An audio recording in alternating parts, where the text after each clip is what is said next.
ఆరోపణని పోలీసులు వెతుకుతున్నారు. పోలీస్ శాఖ ఏర్పాటు చేసిన ప్రత్యేక బృందం ఎంత గాలించినా ఉపయోగం లేకుండా పోయింది. ఇంతవరకు అతని మీద 6 హత్య కేసులు, 1 మానభంగం కేసు నమోదై ఉన్నాయి. నిందితుడు నువ్వు తెచ్చిందేంటి? దీనికి ఎంత కష్టపడ్డాను తెలుసా? దరిద్రులారా, 10 రోజుల నుంచి ఇక్కడే ఉన్నాను రా, ఎవరు పట్టుకోలేదు. ఈడు పట్టుకుంటాడంట.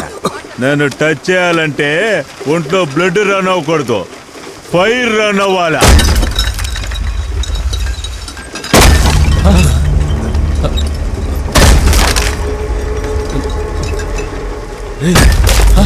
ఏంట్రా సత్రత్వం?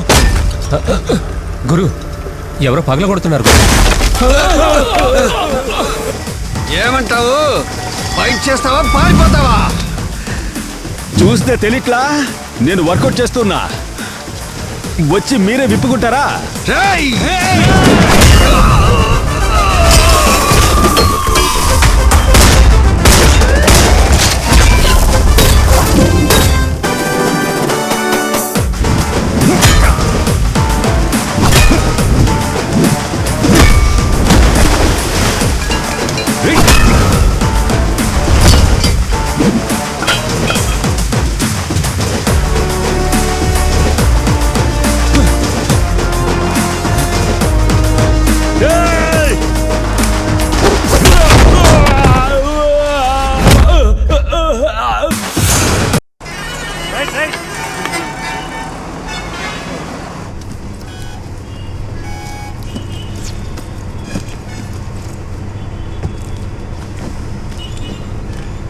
Excuse me, what is this?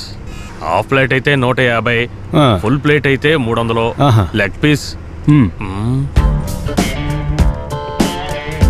మీరెలా కనిపెట్టారు సార్? ఏదో గెస్ట్ చేసి అడిగాను, మీరు పాసిలే తీసి చేతిలో పెట్టారు bro. Brilliant sir. Thank you. అన్నట్టు ఈ కోటు సూట్ ఏంటి సార్? నాకు పెళ్లి కుదిరింది. అలాగా? Of course. కొంచెం లేట్ అయింది అనుకుంటాను. చాలా లేట్ అయింది సార్, ఇప్పుడు కుదిరింది. Anyhow congrats. Thank you sir. Sir, మీరు పోలీసా? మీకేమనిపిస్తోంది? చూస్తే పోలీసులాగే ఉన్నారు. అయితే పోలీసునే. మీరు ఎందుకు సార్ పోలీస్ అయ్యారు? మీరెందుకు బిర్యానీ మాస్టర్ అయ్యారు? సార్, నాకు చిన్నప్పటి నుంచి బిర్యానీ అంటే ఇష్టం సార్, అందుకే బిర్యానీ మాస్టర్ అయ్యాను. 3 పూట్ల విందు, నైట్ అయితే మందు, లైఫ్ హ్యాపీగా ఉంది. ఇంకేం కావాలి సార్? ఇప్పుడు నేను చెప్పాను, ఇక మీరు చెప్పండి. మా ఊరు విజయవాడ. అన్ని ఊళ్ళకి గుర్తింపున్నట్టు మా ఊరికి కూడా ఒక గుర్తింపు ఉంది. కనకదుర్గమ్మ గుడి. సంతోషానికి, అభివృద్ధికి ఎలాంటి కొరత లేని ఊరు. ఈయనే మా నాన్న మునుస్వామి, పూల వ్యాపారి. మా నాన్న కట్టే మొట్టమొదటి దండ కనకదుర్గమ్మ గుడికి వెళ్తుంది. 150 మందితో మొదలుపెట్టిన ఈ పూల వ్యాపారం 1000 మందితో కొనసాగుతుందంటే మా నాన్న పూల వ్యాపార సంఘానికి అధ్యక్షుడిగా ఉన్నందువల్లనని మా అమ్మ చెప్తూ ఉంటుంది. ఇదేనండి మా బృందావనం. ఇది ఇల్లు మాత్రమే కాదు, ఒక చిన్న పూల మార్కెట్ కూడా. పెళ్లిళ్ళు, ఉత్సవాలు, జాతరలు ఏమైనా సరే, ఎలాంటి పండగలొచ్చినా, పబ్బాలొచ్చినా మా ఇంటికి పువ్వుల కోసం వస్తారు. ఇల్లంతా సువాసన నిండి ఉంటుంది. ఇలాంటి అందమైన ఇంట్లో అందమైన మనసుతో ఒకరున్నారంటే ఇదిగో వచ్చిందిగా మా అమ్మ. వీడి పేరే మల్లిగాడు. వరుసగా నాకు తమ్ముడవుతాడు. ఇలాంటి తలతెక్క పనులు చేస్తూ ఉంటాడు. పరమానంద శిష్యుల్లో మొదటివాడు. ఏంట్రా తలకిందులుగా ఉన్నా? పెళ్లి కొడుకోళ్ళు వచ్చారా? వాడిని పిల్లరా.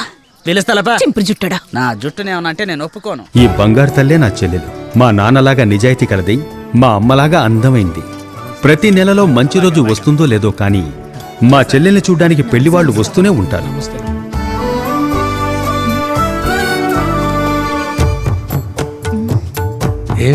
వీడెందుకు సిగ్గుపడుతున్నాడే? ఏంట్రా ఇది? సిగ్గుపడుతున్నానే, నువ్వెలాగూ సిగ్గుపడవు. రే వాస్కోడిగమ్మా, సారీ.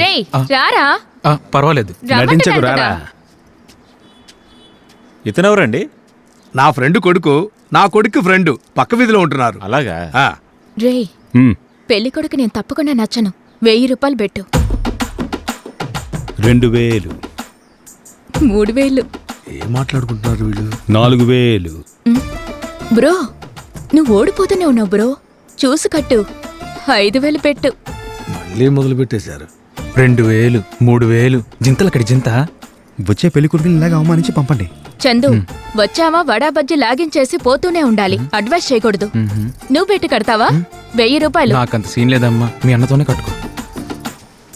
సరే అండి, వెళ్ళొస్తానండి. మేము బయలుదేరుతాం. ఆ, వెళ్ళి ఫోన్ చేస్తాం. ఫోన్ చేయడం కాదు సార్, సాయంకాలం లోపల చేస్తే మంచిది. ఓకే, చేస్తాం. ఆ, వస్తాం. సంతోషం. వెళ్ళండి వెళ్ళండి. రే, ఎప్పట్లాగానే వాళ్ళు ఫోన్ చేయరు కానీ తీరా పందెం డబ్బులు. లెక్క బుక్కులో రాసుకో, మొత్తంగా సెటిల్ చేస్తా. ఏయ్, జాగ్రత్తగా వెళ్ళరా. నాకు ఒక కవర్ ఇవ్వరా. పర్లేదన్నా, కూర్చో.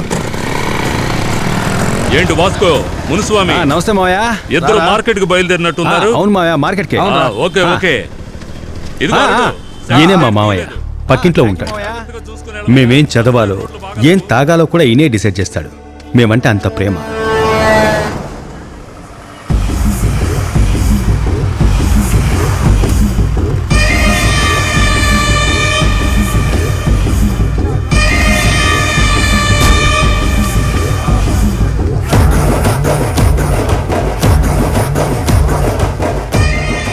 Is the main person. వీడే నా విలన్. పేరు గుడ్ల రవి. ఒకప్పుడు బతుకు తెరువు కోసం మా ఊరికి వలసొచ్చినోడు. ముసలోడా, ఎక్కడి నుంచో మా ఊరు వచ్చి నాకు పోటీగా గుడ్ల వ్యాపారం చేస్తావా? కొట్టు మూసేసి నీ మనవాళ్ళతో సహా ఇక్కడి నుంచి వెళ్ళిపో. పో ఇక్కడి నుంచే.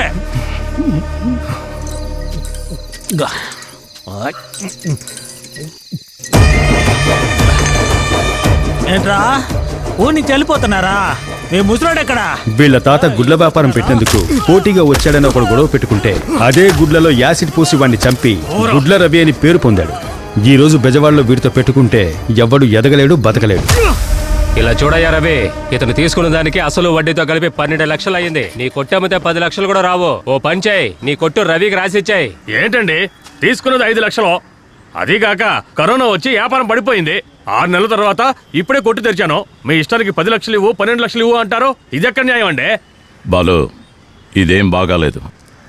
మాట్లాడకుండా కొట్టు రాసిచ్చేయి. కొట్టు రాసిచ్చేసి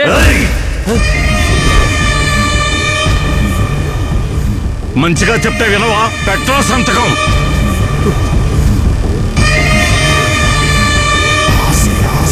వాస్కోడ్గామా, రారా. రమ్మంటుంటే మిస్టర్ వాస్కోడ్గామా, అన్యాయం చూస్తే ఆవేశపడేది, అక్రమం చూస్తే ఎగిరెగిరి పడేది ఇదేం వద్దు, పో. ఇప్పుడు నేను కూడా అందరిలాగే చోద్యం చూడడానికే వెళ్ళా. రేయ్, మీ నాన్నరా నేను, నాకు తెలియదు దాని గురించి. ఇది మార్కెట్, 1000 మంది వచ్చి వెళ్లే చోటిది. ఇక్కడ ఇలాగే ఉంటుందిరా. అన్నిటికీ ఆవేశపడకూడదు, మనం శాంతంగా ఉండాలరా. నువ్వు ఇక్కడి నుంచి బయలుదేరు. సరే, నీకు సహాయంగా ఉంటా. అదేది వద్దు, ఇక్కడి నుంచి బయలుదేరు. అదే నువ్వు నాకు చేసే సహాయం. వెళ్ళు. అయితే నేను ఊరికే కూర్చోమంటావా? ఏం ఫాదర్ నువ్వు? ఊరికే కూర్చోవడం దేవుడిచ్చిన వరం రా. నేను సంపాదిస్తున్నాను, కూర్చొని తినరా. మరీ బోరు కొట్టిందనుకో, స్నేహితులతో బంతి ఆడుకో, కబడ్డీ ఆడుకో, బెల్లం కూడా ఆడుకో. అంతెందుకు, ఫోన్ లో పబ్జీ ఆడుకోరా. కానీ ఉద్యోగం అంటూ చేస్తే గవర్నమెంట్ ఉద్యోగమే చేయాలి. మా నాన్న చెప్పిందే వేదం. ఆయన మాటను జవదాటిందే లేదు.